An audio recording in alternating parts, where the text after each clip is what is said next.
Hello అండి. ఎలా ఉన్నారందరూ? నేను చాలా చాలా బాగున్నాను. Welcome back to our channel Kakuru sisters vlogs. ఇవాళ మన ఛానల్లో ఇంకొక డెజర్ట్ రెసిపీ చూపిపోతున్నాను. అదేనండి వర్మిసెల్లి కస్టర్డ్. చాలా టేస్టీగా ఉంటుంది, చాలా సింపుల్గా అయిపోతుంది, అస్సలు శ్రమ పడనవసరం లేదండి. సో పిల్లల చేత కూడా మీరు ఈజీగా చేయించేయచ్చు అనమాట. సో ఈ సమ్మర్లో ఇలాంటి కొత్త కొత్త డెజర్ట్స్ ట్రై చేసుకొని తినండి, చాలా నచ్చుతాయి.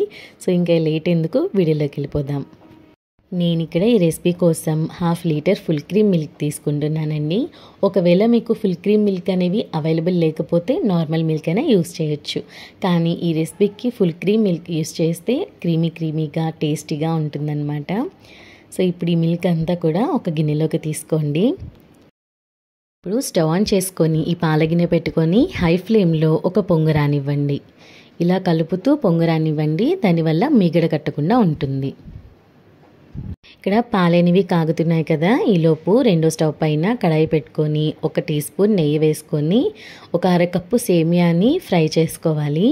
లో ఫ్లేమ్లో పెట్టుకొని సేమియా అంతా కూడా లైట్ గోల్డెన్ బ్రౌన్ కలర్ వచ్చేంత వరకు ఫ్రై చేసుకోండి. హై ఫ్లేమ్లో పెట్టేస్తే తొందరగా మాడిపోతాయండి. సో లో ఫ్లేమ్లోనే పెట్టుకొని దూరగా వేపుకోండి. ఇలా సేమియా అనేది బాగా వేగుతుంది కదా, ఇప్పుడు స్టవ్ ఆఫ్ చేసేసుకోండి. ఇక్కడ పాలు అనేవి ఒక పొంగు వచ్చి బాగా తెరులుతున్నాయండి. ఇప్పుడు ఈ పాలల్లో నుంచి ఒక 2 గరిటెల పాలు వేరే కప్లోకి సపరేట్గా తీసి పెట్టేసుకోండి. ఈ పాలు అనేవి మనకి కస్టర్డ్ పౌడర్ మిక్స్ చేసుకోవడానికి యూజ్ అవుతాయండి. సో ఇలా కాచి పెట్టుకున్న పాలని ఇలా కప్లోకి తీసేసుకొని బాగా చల్లార్చుకోండి వేడి లేకుండా. ఇప్పుడు ఈ మిగిలిన పాలని ఇంకొక పొంగు రానిచ్చేంత వరకు సిమ్లో పెట్టేసుకొని బాగా కలుపుకోండి. ఇలా పాలనేవి ఒక 5 నిమిషాలు బాగా తెరులుతాయి కదా. సో ఇప్పుడే మనం ముందుగా వేయించి పెట్టుకున్న సేమియా కూడా వేసుకోండి. నేను ఇక్కడ సేమియా కన్నా ముందు చక్కెర వేసానండి, ఆ క్లిప్ అనేది మిస్ అయింది. సో తెరులుతున్న పాలల్లోనే ఒక 3/4 కప్పు షుగర్ వేసేసి కరిగిన తర్వాత మీరు 1/2 కప్ సేమియా అనేది వేసేసుకోండి.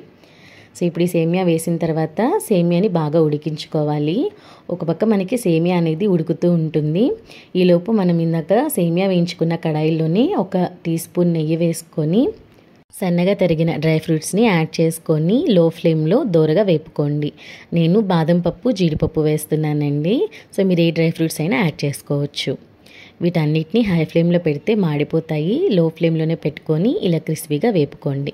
సో ఇప్పుడు వేపుకునే డ్రై ఫ్రూట్స్ని పక్కన ప్లేట్లోకి తీసి పెట్టేసుకోండి. ఇప్పుడు ఇక్కడ సేమియా చూస్తున్నారు కదా, బాగా ఉడికింది. ఈలోపు మనం తీసి పెట్టుకున్న పాలు ఉన్నాయి కదా, సో ఈ పాలనివి కంప్లీట్గా చల్లార్చుకోవాలి. ఈ చల్లార్చుకున్న పాలల్లో 1 టేబుల్ స్పూన్ కస్టర్డ్ పౌడర్ వేసుకొని ఎక్కడ ఉండలు లేకుండా మిక్స్ చేసుకోవాలి. ఈ కస్టర్డ్ పౌడర్ వేసుకున్న పాలని మనం ముందుగా సేమియా ఉడికించుకున్న పాలల్లో వేసేసుకొని బాగా కలుపుకోవాలి. ఈ కస్టర్డ్ పౌడర్ వేసుకునేటప్పుడు ఫ్లేమ్ని లో ఫ్లేమ్లో పెట్టుకొని వేసుకొని కలుపుకోండి, లేదు అంటే ఉండలు కట్టేస్తుంది. చూస్తున్నారు కదా, కస్టర్డ్ పౌడర్ వేయంగానే కొంచెం చిక్కపడినట్టు అనిపిస్తున్నాయి. కస్టర్డ్ పౌడర్ వేసుకున్న తర్వాత ఒక 2 నిమిషాలు సిమ్లోనే పెట్టుకొని ఉడికించుకుంటే పాలు అనేవి ఈ కన్సిస్టెన్సీకి వస్తాయండి. సో ఇది పర్ఫెక్ట్ కన్సిస్టెన్సీ అనమాట. ఇప్పుడు కొంచెం డ్రై ఫ్రూట్స్ యాడ్ చేసేసుకొని స్టవ్ ఆఫ్ చేసేసుకోండి. సో ఇప్పుడు ఈ కస్టర్డ్ మిక్చర్ అంతా కూడా రూమ్ టెంపరేచర్లోనే చల్లారనివ్వాలి. సో చూడండి, చల్లారేసరికి ఇంకొంచెం దగ్గర పడుతుంది. ఇప్పుడు దీన్ని ఒక బౌల్లోకి తీసేసుకొని ఫ్రిడ్జ్లో పెట్టేసుకోవాలి. ఒక 1 అవర్ రెఫ్రిజరేటర్లో పెట్టేసుకున్నామంటే బాగా చల్లగా అవుతుంది. డెజర్ట్ అనేది ఎప్పుడు కూడా చల్లగా తింటేనేనండి టేస్ట్. ఇప్పుడు ఈ చల్లని వర్మిసెల్లి కస్టర్డ్ని సర్వ్ చేసేసుకుందాం రండి. దీనికోసం ముందుగా ఇలాంటి గ్లాస్ ఒకటి తీసుకొని అడుగున కొన్ని డ్రై ఫ్రూట్స్ వేసుకోండి. మీ దగ్గర సబ్జా సీడ్స్ ఉంటే ఒక 1/2 అవర్ ముందే నానపెట్టేసుకొని అవి కూడా యాడ్ చేసుకోండి, టేస్ట్ ఇంకా బాగుంటుంది. ఇప్పుడు డ్రై ఫ్రూట్స్ యాడ్ చేసుకున్న తర్వాత ఒక 2 గరిటెలు కస్టర్డ్ యాడ్ చేసుకోండి. ఇప్పుడు దానిపైన మళ్ళీ కొన్ని డ్రై ఫ్రూట్స్ యాడ్ చేసుకోండి. సో ఇలా నేను లేయర్గా వేస్తున్నానండి.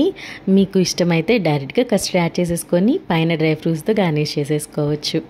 సో ఇప్పుడు ఇలా డ్రై ఫ్రూట్స్ యాడ్ చేసుకున్న తర్వాత ఇంకొంచెం కస్టర్డ్ని పైన యాడ్ చేసుకోండి. ఇలా పై వరకు కస్టర్డ్ యాడ్ చేసేసుకున్న తర్వాత ఇప్పుడు పైన గార్నిష్ కోసము మిగిలిన డ్రై ఫ్రూట్స్ని కూడా యాడ్ చేసేసుకోండి. సో సో ఇప్పుడు ఈ డ్రై ఫ్రూట్స్తో పాటే నేను కొన్ని రోజ్ పెటల్స్ కూడా యాడ్ చేస్తున్నానండి. ఇవి పూర్తిగా మీ ఆప్షనల్ అండి. మీరు పైన ఫ్రూట్స్తో కానీ లేకపోతే టూటీ ఫ్రూటీతో కానీ లేకపోతే ఓన్లీ నట్స్తో కానీ గార్నిష్ చేసుకోవచ్చు. నేను లుక్ బాగుంటుంది అని చెప్పేసి ఇక్కడ రోజ్ పెటల్స్తో గార్నిష్ చేస్తున్నాను. అంతేనండి, టేస్టీగా ఉండే వెర్మిసెల్లి కస్టర్డ్ రెడీ అయిపోయింది. చాలా టేస్టీగా ఉంటుంది. చల్లగా తింటే ఆఫ్టర్నూన్ టైమ్స్ చాలా బాగుంటుంది. సో మీరు కూడా తప్పకుండా ట్రై చేయండి, ఖచ్చితంగా నచ్చుతుంది. అండ్ ఇంట్లో చిన్నపిల్లలు ఉంటే వాళ్ళ చేత ఇలాంటి సింపుల్ రెసిపీస్ కూడా ట్రై చేయించండి. వాళ్ళు ఎంజాయ్గా ఫీల్ అవుతారనమాట హాలిడేస్ని బోరింగ్గా కాకుండా. సో నచ్చిందా? తప్పకుండా ట్రై చేస్తారా? ట్రై చేస్తే మీకు ఎలా కుదిరింది అనేది నాకు కమెంట్ చేయండి. ఈ వీడియో మీ అందరికీ నచ్చిందని అనుకుంటున్నాను. నచ్చితే లైక్ చేయండి, మీ ఫ్రెండ్స్ అండ్ రిలేటివ్స్తో షేర్ చేయండి. మరిన్ని టేస్టీ రెసిపీస్ కోసం, ఇంట్రెస్టింగ్ వీడియోస్ కోసం కాకూర సిస్టర్స్ వ్లాగ్స్ని సబ్స్క్రైబ్ చేసేసుకోండి. And don't forget to click the bell icon for the further notifications. See next video. Take care. Bye.